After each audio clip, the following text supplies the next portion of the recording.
Yalla Bokeror, Beshem Hashem Sliach. Aujourd'hui, nous sommes le mardi 26 septembre, Be'ezrat Hashem Barach. Je viens avec une histoire du Baal Shem Tov, Be'ezrat Hashem Barach. Oufren, le Yudalef du mois de Tishri.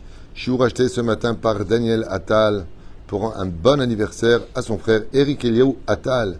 Et pour lui-même, Daniel Attal, bonne année, réussite, santé, bonheur jusqu'à Mea Be'esrim Shana Besrut. Baal Shem Tov, Zecher Tzadik, Bekadosh Ibracha, Sruto Yegan Alechem. Yeshuot Venechamot, Toda Rabba d'avoir acheté ce chiour. Oufren Yeshuot Venechamot.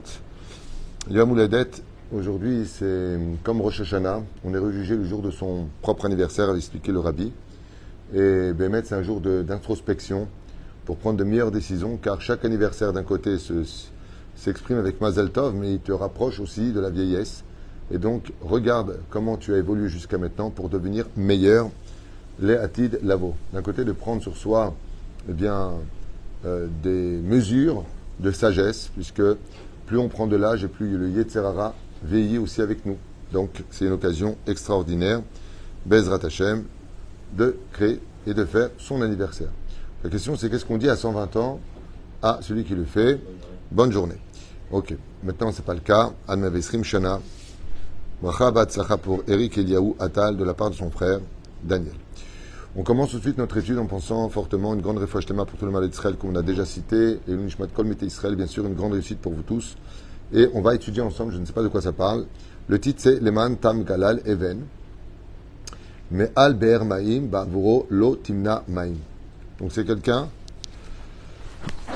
pardon, on parle de quelqu'un ici qui va bouger, retirer une pierre apparemment d'un puits pour que personne ne manque d'eau. On va voir de quoi ça parle, Anilo Yodea. מסופר על הצדיק, רבי ישראל בעל שם טוב בן אליעזר ושרה, זכר צדיק וקדוש לברכה, שבימיו הייתה בצורה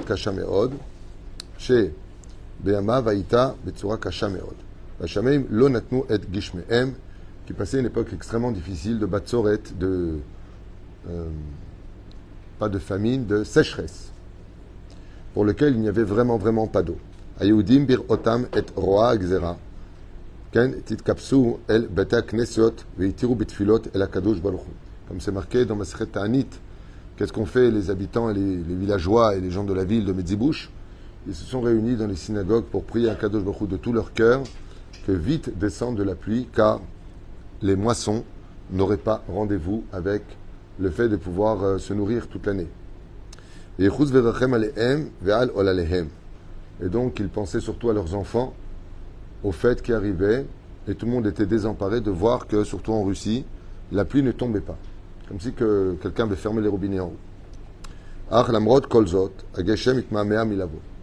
Et malgré toutes les prières et les larmes qui ont été versées, où on avait un peu l'impression que le mazal restait bloqué, la pluie ne descendait toujours pas. Elle tardait à venir.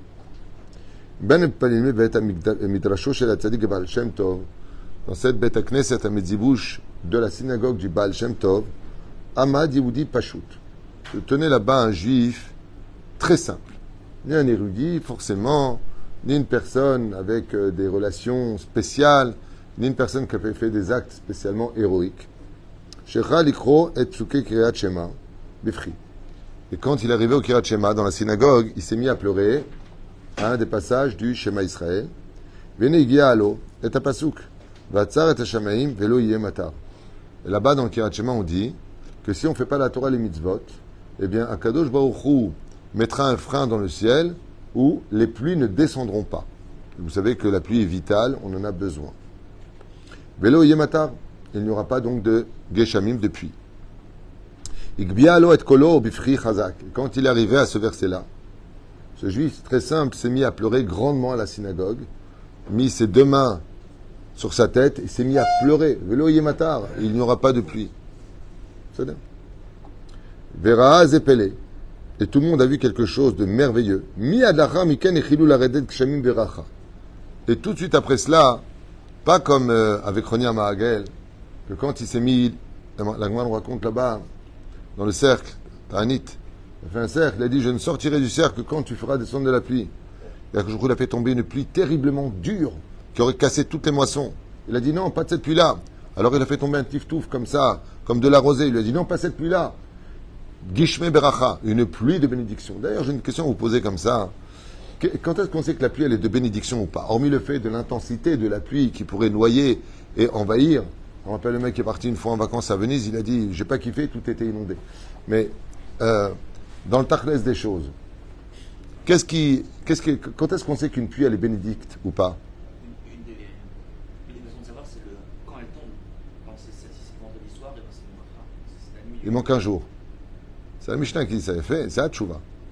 Comme on peut savoir, tous les mercredis soirs et le vendredi soir, où il n'y a pas de chouk le lendemain en général, c'est Gishme Beracha. Exactement. Donc quand ça tombe mercredi soir et vendredi soir, c'est un signe que Bémet Zebracha.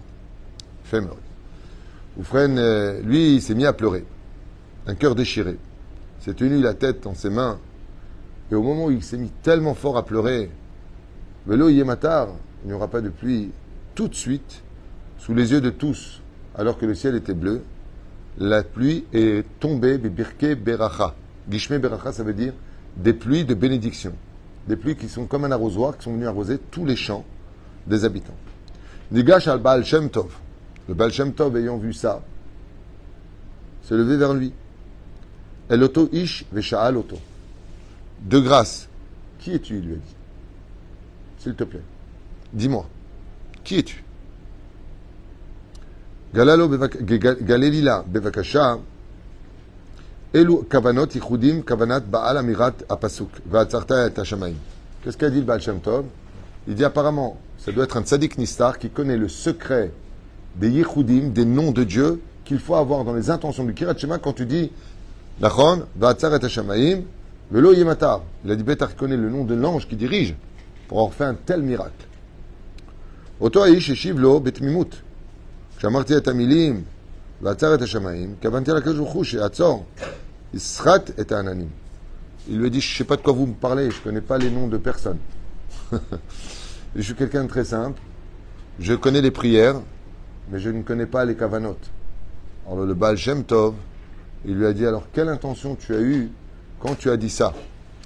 Ça fait des jours que le soleil brille très fort. Il n'y a pas de pluie.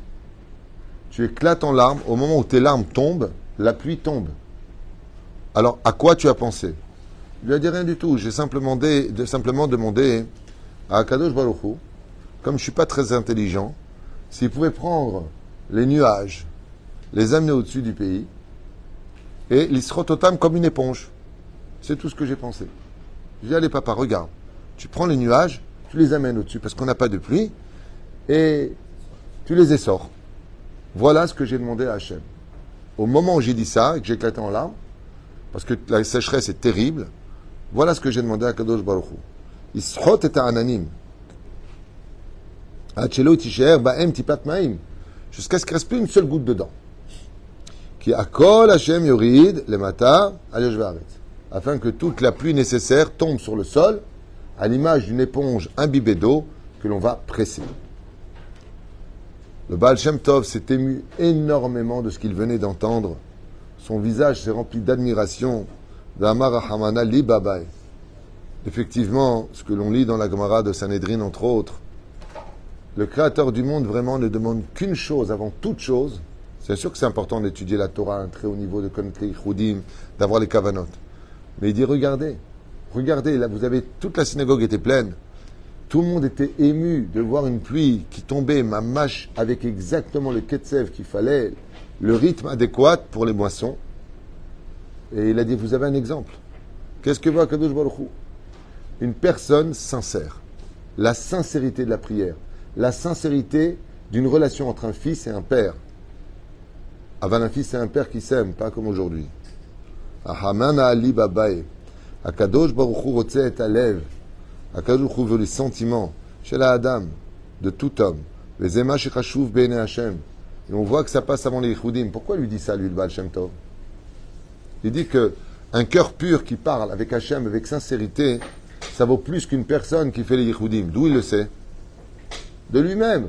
Le Baal Shem Tov était en train de penser, quand il a dit lui-même ces versets-là, des noms des anges, de noms à Kadosh Baruch Hu, comment faire en sorte pour les kavanot que ça descende, et c'est pas descendu. Et lui, c'est descendu. De là, il s'est exprimé, Rachamana li babae, quand une personne a un cœur pur, qui parle sincèrement, sans traluit, sans se servir de kippour, sans se servir de toutes sortes d'intérêts différents, mais avec simplicité. Il dit, moi, avec toutes mes kavanotes, j'ai rien fait descendre, et lui, avec un cœur pur comme le sien, dans la tmimout des choses, il a fait descendre la pluie. ולכן אותו יהודי שהתפלל לפני השם על הגשם, התקבלה תפילתו למרות שנאמרה מפי בשפת אנגלית. Et il y a un deuxième chidouche qui dit, moi je prie en hébreu. Et lui, comment il prie? En anglais. Il ne l'a même pas prié en hébreu. Il a dit dans la langue qu'il comprenait, pour ressentir ce qu'il disait. Et quand il a demandé ça à Kadosh Baruch Hu, il l'a demandé en anglais, comme quoi Dieu parle toutes les langues. Donc vous voyez qu'il n'y a pas besoin de parler spécialement l'hébreu, pour être écouté c'est mieux. Mais le cœur de l'homme est un langage que Dieu comprend, quoi qu'il advienne. והסיבה לכל זאת היא מפני שבכלל בידינו. כי קרוב אדוני לכל קוראיו. Dès qu'une personne allume la bougie dans son cœur pour parler à Kadosh Baruch Hu, quoi qu'il ait dit, quoi qu'il ait fait de sa vie, maspik kede shebe'ezrat Hashem itbarach, Dieu l'écoute. Car Akadosh Baruch Hu est proche de toutes les personnes sincères dans ce monde. Sincère. Sincère, ça veut dire quoi? Pas le lundi, il dit ouais, j'aime la Torah, le mardi, j'en ai ras-le-bol, ça sert à rien, le lundi, le jeudi, pas une personne montagne russe. En général, ces gens-là qui ont un cœur pur, on appelle très souvent ça les gens simples, les simplets. Ce sont des gens qui sont rarement fâchés avec les autres. Pourquoi? Parce que pour eux, rien n'est grave. Quand, par exemple, quelqu'un leur fait du mal, ils disent bon, ils sont bêtes. Ne prends pas la tête. Les gens simples ne se prennent pas la tête. Rabbi Moshe me disait toujours, tu veux être heureux dans ce monde, plus tu es simple, plus tu vis heureux. Plus tu es intelligent et tu analyses et plus tu vas vivre malheureux. Parce que le Yetzer Hara, dès que tu commences à faire le bras de fer de l'esprit, il te bouffe. Il vient tout de suite te faire un bras de fer. Il vient te faire un jeu d'échecs. Toujours. Plus tu es simple dans la vie, plus tu comprendras que Bémet, ta vie brille. Plus tu trouves du skav zechut pour tout le monde. La simplicité de l'esprit est certainement la plus compliquée des choses à atteindre. Être simple, c'est compliqué aujourd'hui. Parce qu'aujourd'hui, plus que toutes les autres époques, tout est fait pour être compliqué. Regardez les personnes d'un certain âge. Tu leur donnes les derniers portables, ils utilisent à peu près 5% du portable. Ils ne savent pas toutes les applications qu'il y a dedans. Ils ne savent pas combien il y a de choses qui sont impressionnantes dedans. Rien qu'en parlant, ils peuvent leur composer un numéro de téléphone. Ils ne savent pas tout ça. Eux, ce qu'ils veulent, c'est que ça s'allume, je fais le numéro, j'ai mon carnet à côté. Je parle des anciennes personnes qui ont 80 ans, 70 ans. Et les jeunes, ils sont nés dedans. Et la reine, en réalité, ce qu'il y a de très beau, c'est que, je ne sais pas si vous vous rappelez cette époque, pour ceux qui ont un certain âge, quand on achetait les voitures, quand j'avais 18 ans, j'ai eu ma première voiture avec mon frère, c'était une Golf. Ben, comment on ouvrait la Golf? Ben, tu mettais la clé dans la serrure, tu la bougeais à droite ou à gauche, et ça ouvrait. Ça ouvrait quoi? La porte. Et pour ouvrir celle de derrière, ben, tu prenais ta main, et tu levais le loquet pour que lui puisse rentrer. C'était simple. C'était très simple. Et quand quelqu'un voulait mettre quelque chose dans le coffre, il n'allait pas me croire. Tu tirais le frein à main, tu dis attends 2 secondes. Tu sortais dehors, tu retirais la clé et tu allais l'ouvrir le coffre.